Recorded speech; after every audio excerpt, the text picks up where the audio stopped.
If you frequent Maine's ponds and lakes, which seems like it's a good week to do so, you've probably seen or even heard loons enjoying the water. Absolutely heard. Maine actually has the largest loon population in the Northeast. Last summer, Maine Audubon counted nearly 2,900 adult common loons and 411 chicks.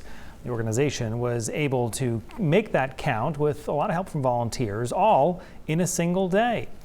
The next Maine loon count, by the way, is coming right up. News Center Maine's Leanne Stapleton explains why it's done and how you can get involved.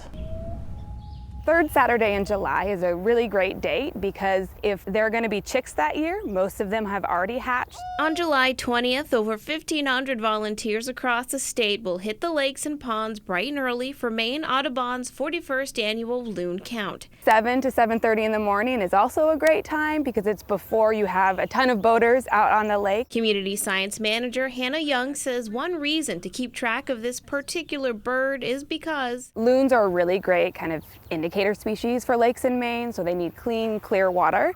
So we know that if the loon population is doing really well, it means we have a lot of great lakes in Maine. You can help on shore or by boat, and the amount of manpower needed to cover a given area will vary. We have lakes like Sebago, which has what we call survey areas, and they have 49 different survey areas.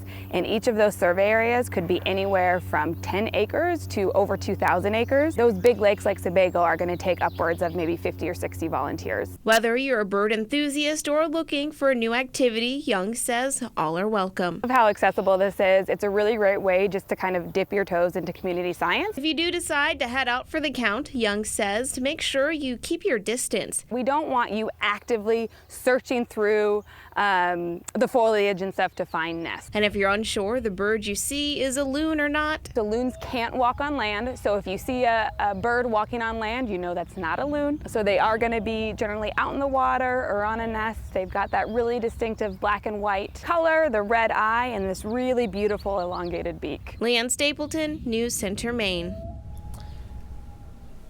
If you would like to volunteer for the loon count this year, all you have to do is send an email to conserve@maineaudubon.org for more information.